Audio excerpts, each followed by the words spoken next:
Welcome to the Morale Booster Network, a platform for entrepreneurs, career professionals, leaders, and the general public to give back to the society through coaching and mentoring.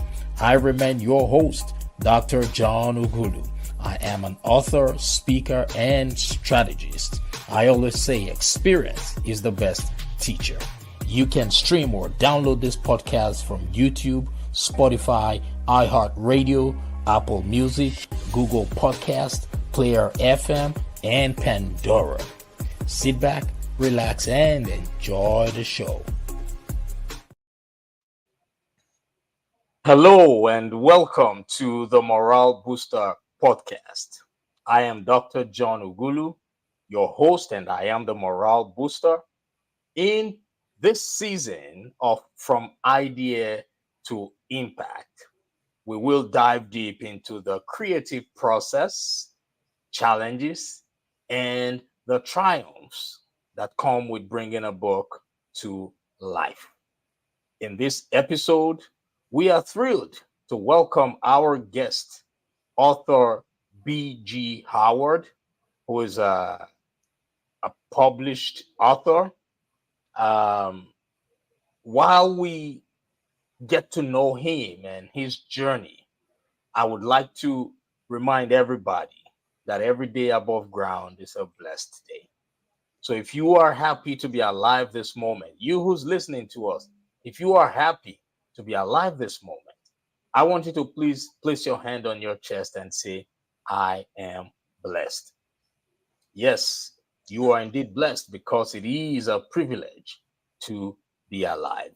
So, ladies and gentlemen, we have author B.G. Howard.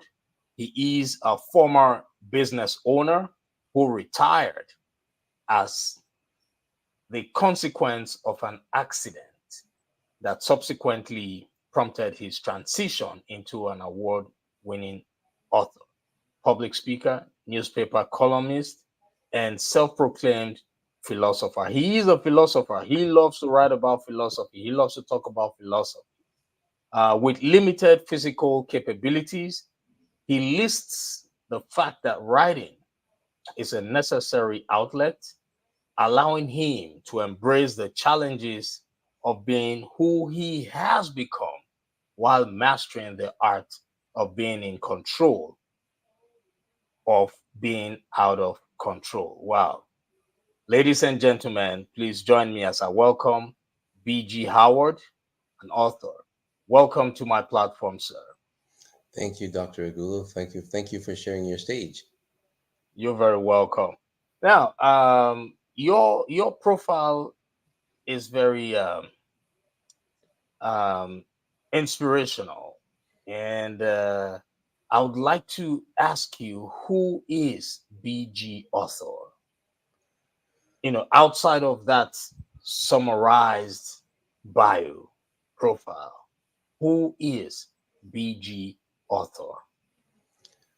Well, it's ironic because that can be summed up in 3 words: all things writing. I mean, I went from being a self-employed owner of 2 businesses to being the term I prefer is retired. All Uh, right. the law says I'm disabled. The law says I'm disabled, but I prefer the term retired.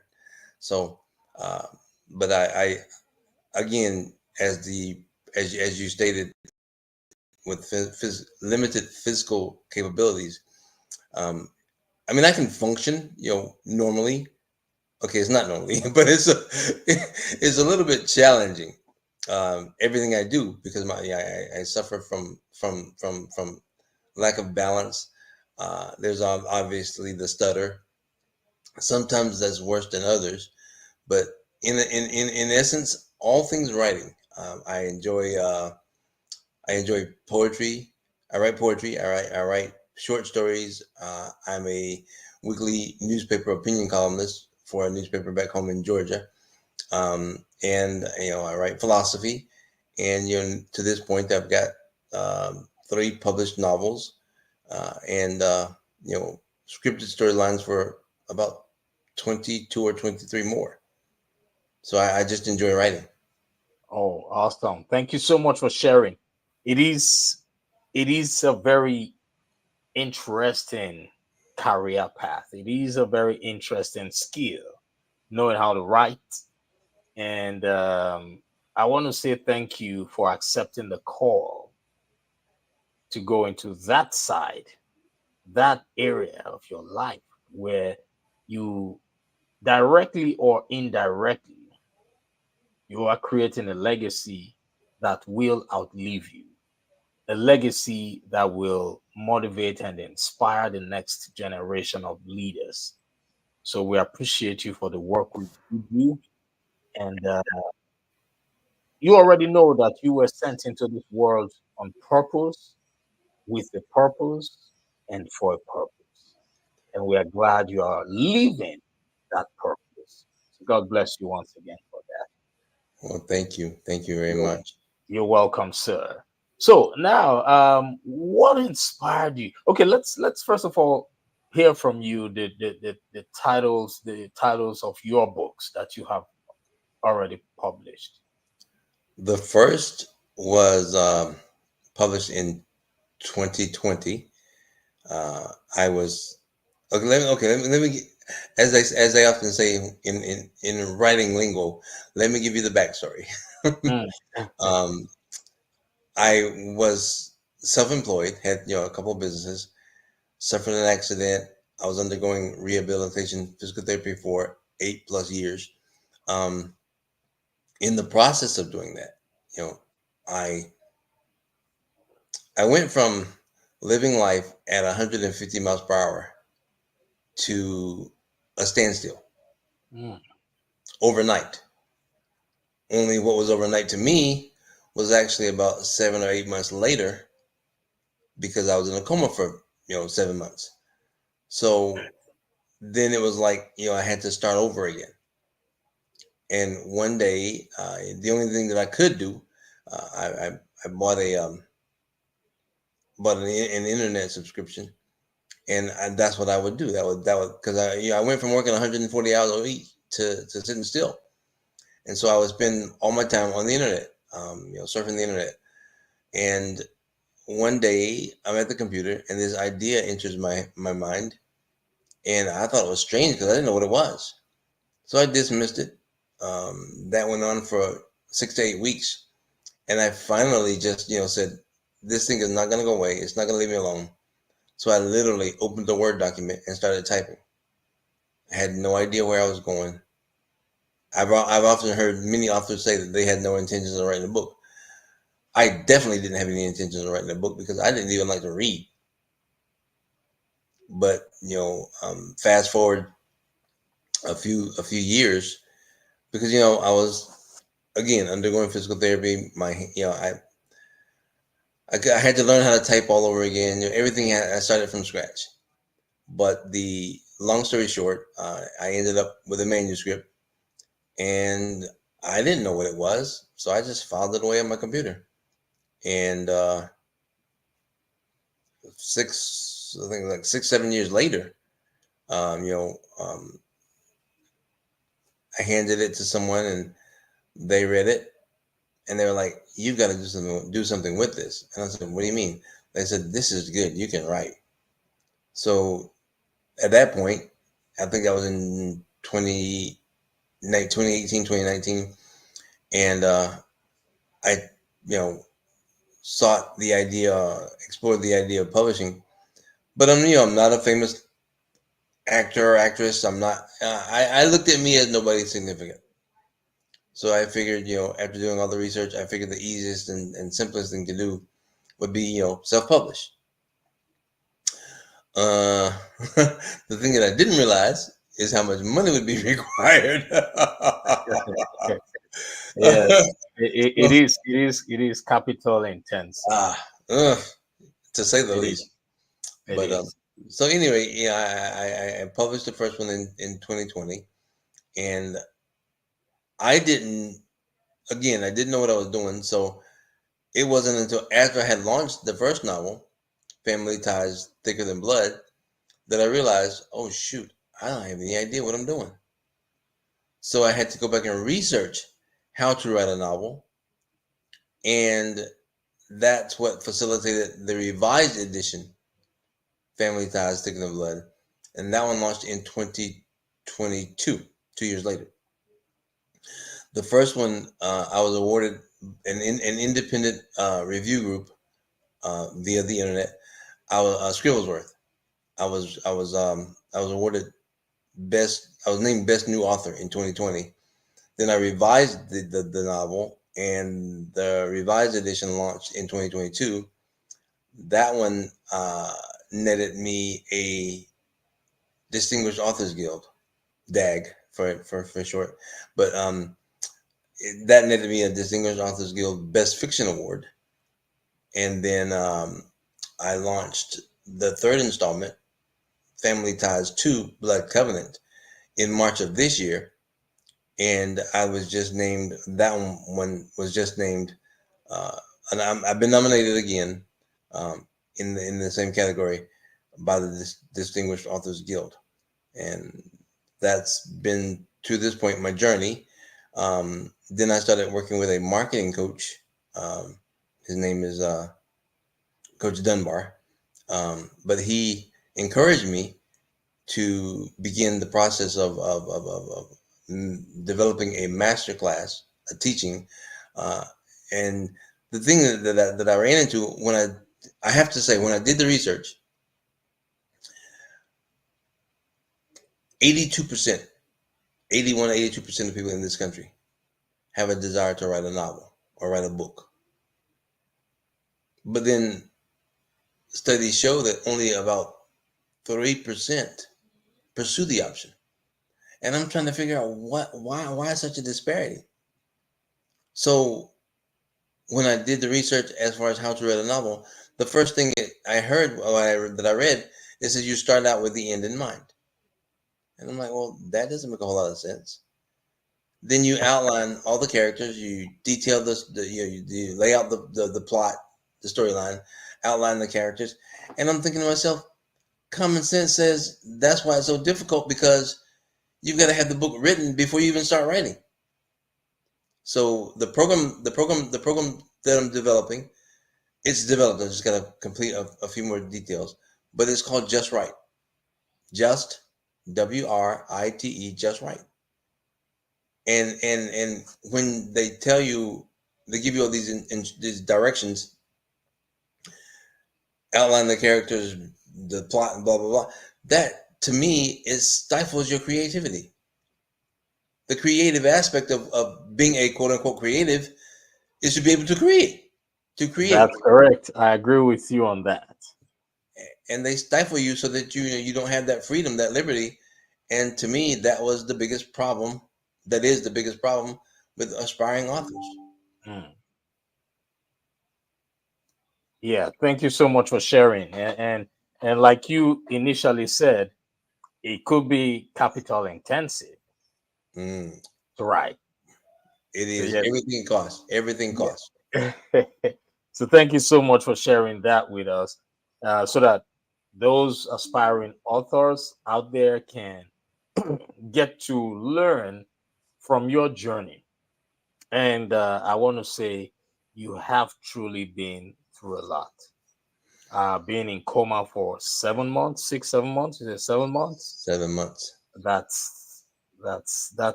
the work of God for bringing you Oh out yes. Oh from yes. that. Definitely. I have to. It was a total of 7 months. I think the first 4 or 5 months, I was Mhm. comatose. But then, as I started to as I started to regain consciousness, they reportedly kept me medically comatose for a couple more months, because they said that if I don't know, I wasn't there. I can only tell you what I was told. Right. They said that the doctors opted to keep me medically comatose because if I woke up, I would be in so much pain that I would go into shock and die. Mm. I mean, I broke both my ankles, both my shins, both my knees, both my femurs, my pelvis in three places, both Wow. my upper arms, both my elbows, both my forearms, and both my wrists. And I had a massive concussion that put me to sleep. So I took a nap. Wow. Wow. Well, we thank God for your life. Are you a person of faith? Oh yes, definitely. I every step I take, because the doctor said when they made up their mind, excuse me, when they made up their mind to pull the plug on me, um, by the grace of God, I didn't die. And so now, like when I wake in the morning, I see the ceiling fan and I think, well, they don't need ceiling fans in heaven. Yes. They don't allow them in hell. So I must be still on earth. Right, And right, that's how right, I start right. my day, with prayer. Yes, I love that. And we thank God. You know, it is not by our power, neither is it by our might, but by the Spirit, says the Lord. Yes, And yes. we thank God for your life. And for everyone out there who's going through one form of challenge or the other, I want you to use B.G. Howard's testimony to know that God exists, to know that you belong to the Almighty God. So when Yes. you always remember who you are and whose you are, That's the main thing. that should be able to help you on a daily basis. So thank you for sharing your experience with us. Um, so let me go to my next question, sir. How has your writing process evolved over time? And what have you learned about yourself as a writer along the way? The process has evolved from the perspective of, number one, like anything that you undertake. There's I can't remember the author. There's an old adage that says if you truly want to understand something, try and change it. Because before you can make any changes to anything, you have to have a thorough understanding of it. And with me developing, authoring the novels and developing this program, I'm seeing a lot of things that traditionally don't line up. And when I first started doing the research, and I read the instructions or the directions as far as how to write a novel, my first thought was, well, that's not how I write. And they're designing this cookie cutter situation, and just like you this morning when you got up and got dressed, you didn't get dressed the same way I did. It probably more than likely took me a lot longer than it took you. My point is not there's no cookie cutter situation. There's no. Right. That's why when you a creative, and that's a term that I've coined, a creative, you have to be allowed the creativity, the freedom to create, and for them to say, well, this is how you have to do it. This is the way that it has to be done. This is the method that you have to pursue.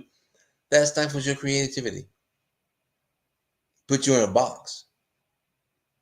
Doesn't allow you to naturally, like an amoeba. Amoeba has no structure. It is shapeless, yes. Exactly, exactly. And that's Mm, how the craft of writing should be, mm.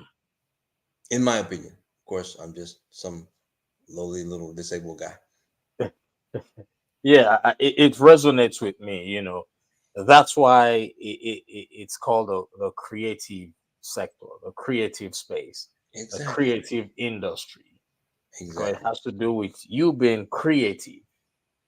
And it completely resonates with me.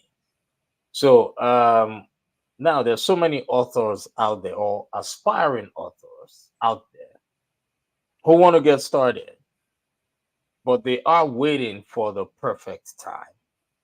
They are waiting for, they want a situation whereby they have been able to put all the pieces together. Do Never you happened. think do you think that's a good strategy? Do you think that's a good way to see things? No, in short, no. Um, it's kind of like saying, well, when I get everything put together, get everything squared away, get my funds intact, I'm gonna go buy that car that I need, or I'm gonna make this major purchase, or whatever it might be. To be honest with you, if you're living life, there's never going to be the perfect or ideal situation. That's what life is. That's what living life is. And so the that's matter of fact, those are the those are the 79% of the people who are still waiting to get everything right Yeah. where they start writing.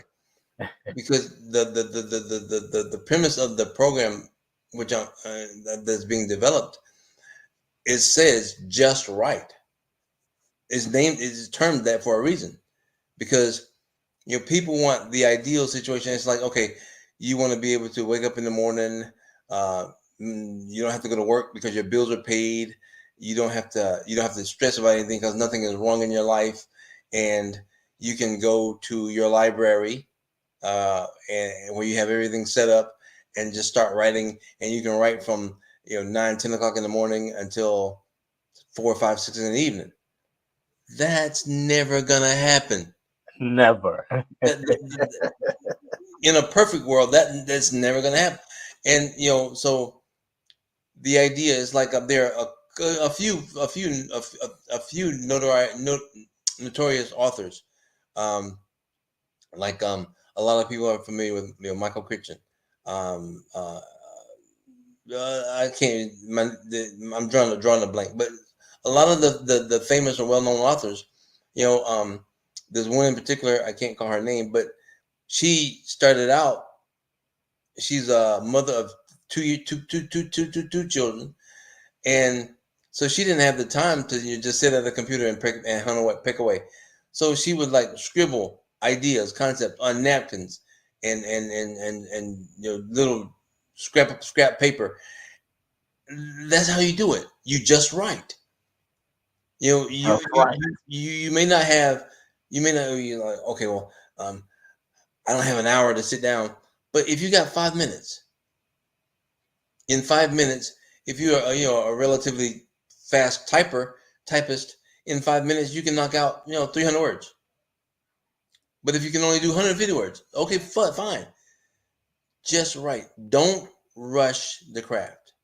That's the biggest mistake that a lot of, and that's one of the reasons why, as a self-published author, I'm kind of glad, because when you sign with a publisher, then you have these restrictions, these timelines, these parameters, and you have to operate within these constrictions. And to me, it just kills the creative vibe. It Yeah, just that resonates with me. It's best to take one's time exactly. when writing, because it typically comes with the flow. Your daily activities. Yes. It comes that way. And I am happy you said people should not rush it. They should take it slow and steady. There is a Chinese proverb that says the best time to plant a tree was 20 years ago. I like that. And yes, and the second best time is now. Now, So if there is an aspiring author out there, do not worry if you feel that you ought to have written a book or published a book so many years ago. It, it doesn't matter, because you still have a second chance to get started right away. yes, And don't let anybody tell you that you have to finish the book within a few months, or within, you can write your book for 3 years, 2 years, 1 year, 4 years. It all depends. Take your time, yes, because it is a legacy. it is. It is going to outlive you. When you complete your assignment on earth, the book is still going to be around. Exactly. The platforms on which you published those books or that book will still have your book there. So take your time. Is that correct, sir? Oh, definitely. I second that emotion. Yes. Awesome. Thank you so much for that. Now, how has okay, what role do you think community or feedback from readers and other writers has played in your development as an author? What role do you think feedback from readers and other writers has played in your own development as an author? I think it's important to hear people. When there are a lot of people, oh gosh, I see it all the time. When you talk to people and they listen, no, I'm sorry, they hear you, but they don't listen. It's like, yeah, I heard what you said, but what did I say? Uh, can you repeat that? Because the thing is, it's like whenever you in your life, you're a doctor, you're an author. You don't just sit down with this idea in your head, in your mind, and script this thing, this work, without any influence or any effect of what you've gotten from people, from what you've seen in life, what you've heard from other people, the feedback, um, you know, the process of living life. You educate yourself, and one of the things that I have a habit of doing is a hobby. I like to watch people. I used to, before I was able to walk, I would my where I live is not too just about 3 miles from the mall, one of the malls. And I had a motorized wheelchair, or I still have it, but I would take my motorized wheelchair, and I would ride up to the mall, and I'd sit there for hours, and I just watch people. And that was to me that was one of the most educational experiences I had, because I could look at people and tell, as I the thing that I say now is I listen to the things that people don't say, because you can tell about a lot. You can tell a lot about what's going on in a person's life by their behaviors, their actions or their reactions. And so, for me, the feedback, it comes as not necessarily an outline, but a guide. Because it's like if you write something and you think it's good, somebody else may not. And but the thing is, just like, okay, can I ask you a question? Yes. What type car do you drive? Not getting too personal, but what type car do you drive? Yeah, well, it's a sedan. I haven't been paid to do any advertising for them. I Okay, have a sedan. so you have a sedan. Yes, Um, Someone else might prefer a truck. Someone else might prefer a van. We all have to eat to stay alive, but not yes. everybody eats the same thing. Mm, So I look at that in the same respect as these cookie cutter directions, directives for writing a novel or a book. You can't do it. Everybody's not gonna do it the same way. Some people shower before they go to bed at night. Some people prefer to wait until they get up in the morning. It's, living life means that we are all individual. You are unique to who you are, and I'm unique to me. So one of the things that I tell people all the time is, get outside of your own head. yes, Get out of your own head, and really come to understand every aspect of life. I mean, I don't know everything. There are some who are arguing that I don't know anything, but it's my life. I live it the way I feel I need to, the same as you live your life the way that you feel you need to. What works for you doesn't work for me. that's true. That's true. So yeah, one major thing that you talked about that resonates with me. Everything you said. It's a very very informative. You said sometimes you would go to the mall just to watch people, Right. and that's a very good one, because I know feedback is a great thing, very very great thing. Feedback from the community, and I typically go to the mall too. I have a card, my business card. On one part of the business card, it says, "Do not fret over things you cannot control." Ha! Yes, but instead focus on what you can control. And I know sometimes when I just go out to the mall and I hand this card over to people. Then on the other side, you have my business information. But what I do is I just go to the mall and I hand this card over to people walking, business owners, and I say, hey, I have a special message for you. Here's the message. When I give them the card, I immediately turn the card to the part that has that write up. I'll Mm-hmm. say, hey, this is the message I just want you to read on this card. Right.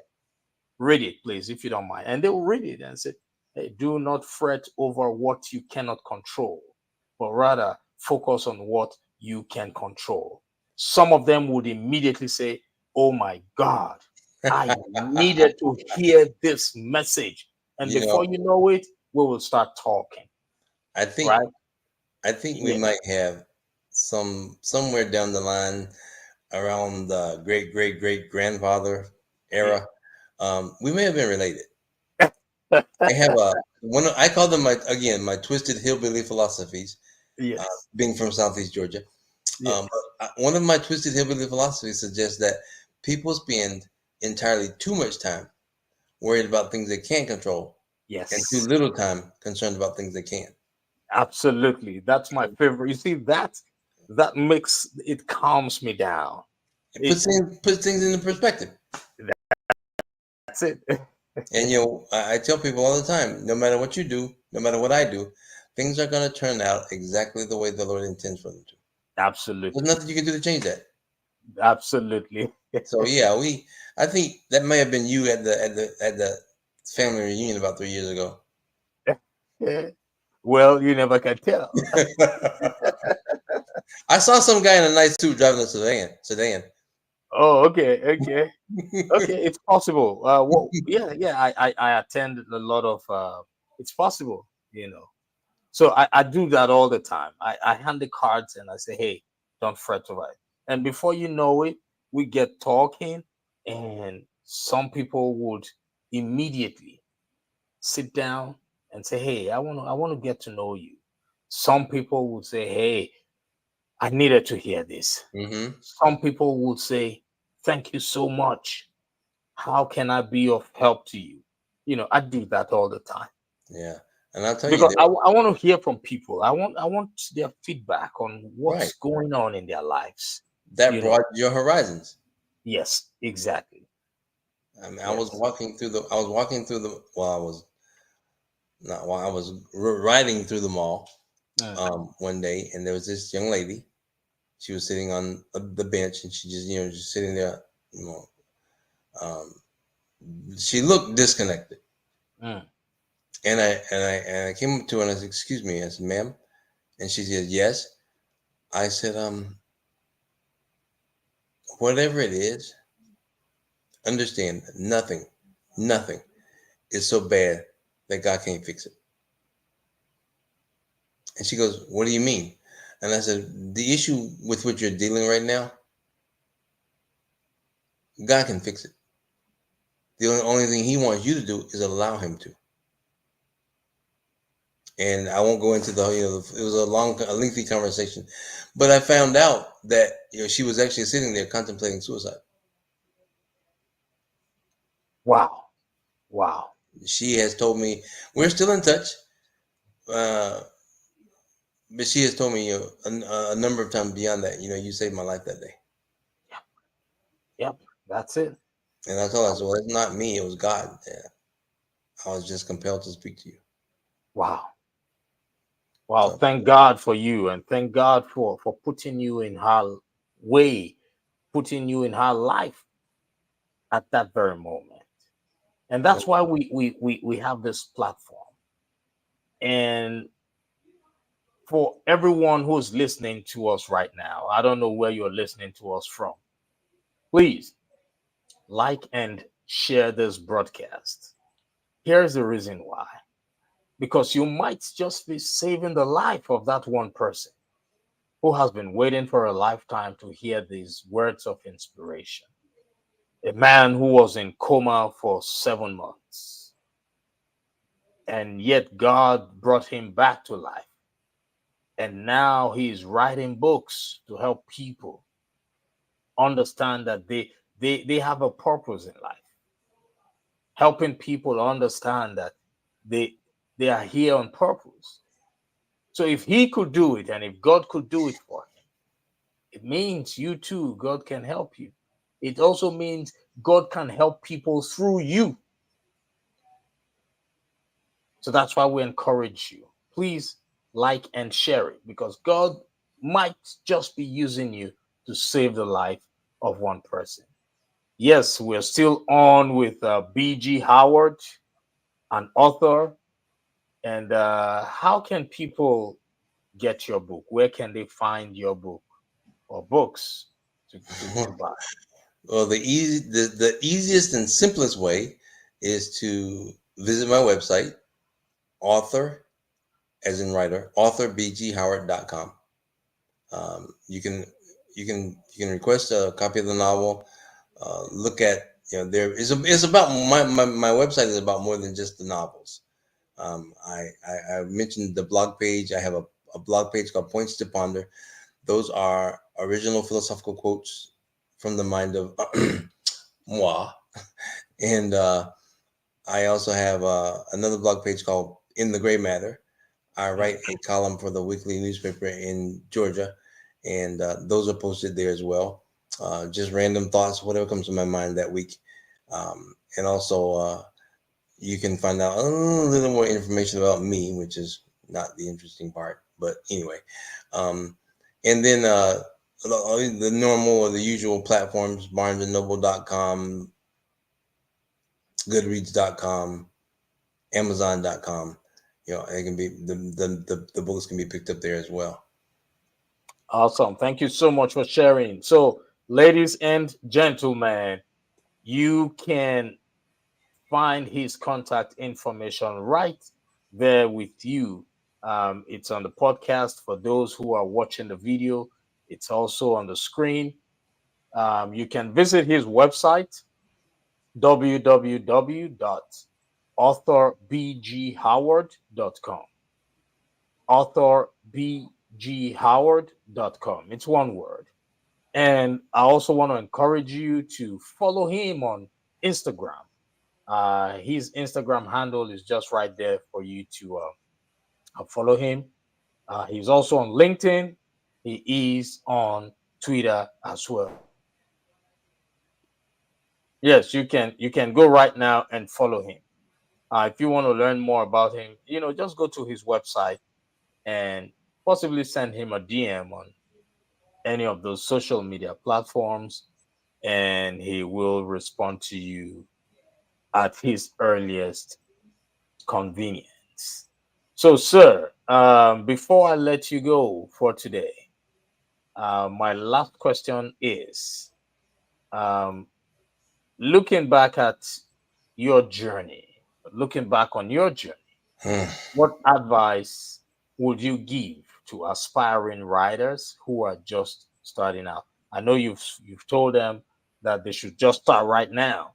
What other advice would you want to share with them? Just for a minute before we let you go. Explore your world. Explore the world around you.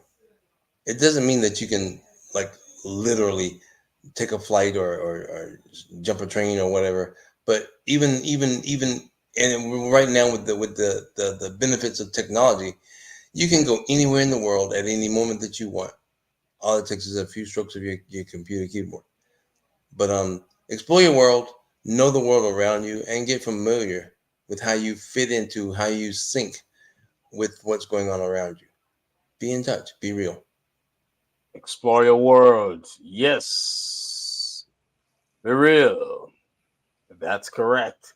Thank you so much for sharing that with us. Thank you for. I have tapped a lot. I have received a lot of reminders from you that would also help me in the creative space. So, ladies and gentlemen, we're excited to also share some amazing ways for you all to stay connected with our mission and continue to grow together. You can get involved in what we do either by supporting us with a donation. You can go to our website and make a donation. It's on www.johnugulu.com, JOHNUGHULU, JOHNUGHULU. What we do is for nonprofit. You can support us with a donation. Nothing is too small. Just go to that website and make a donation. Secondly, you can purchase inspirational books from our website. All right. If you're looking for some inspiration, check out our collection. It's on the same website, johnugulu.com, JOHNUGHULU. You can also tune into our latest episodes, latest podcast episodes, where we share powerful messages of hope, resilience, and personal growth. So listen to it and share it with your friends, with your uh, colleagues, acquaintances, because you might just be sending them a gift that would brighten their day, that would help them stay sane for that day. All right. You can also support us by joining our membership community. You can become a part of our growing community where we uplift and inspire one another every day. You can also subscribe today and receive exclusive content, daily motivation, and access to special events. We always organize events from award events to coaching events, training, and all that. So sign up, become a member of our community. It's not expensive. It's about $10 a month. Whatever you give to us goes towards our nonprofit work of providing motivation and inspiration to the world. Thank you for being a part of this journey with us. Together, we can continue to make a lasting impact and spread positivity in all we do. So, sir, it's been a pleasure and a privilege. Um, I hope when next we invite you to the program, you will be willing to come join us and willing to come share some words of wisdom with our community. Of course. I thank you. Thank you so much for allowing me to share your platform. You're welcome, sir. So, ladies and gentlemen, that was B.G. Howard, an author. So, please like and share this broadcast. I don't know where you're listening to me from right now. You who's listening to me, I don't know where you're listening to me from. I don't even know what you know about yourself. Neither do I know what the people around you know about you. But there is absolutely something that I, John, know about you. And I want to share with you right now because this might be the only opportunity for me to share with you, for you to even see me or hear me. And I want you to know today, this moment, that you have greatness within you. That's one thing I know about you. I don't know what you know about yourself, but I know for sure that you who's listening to us right now, you have greatness within you. You have everything within you to transition from where you are to where you want to be. You have everything within you to become an author, a published author, if that's your aspiration. You have everything within you to become the best version of yourself. So you should never doubt yourself. And remember, today is the first day of the rest of your life. God bless you and bye for now. Amen. Thank you, sir. Thank you. Thank you again. Yes.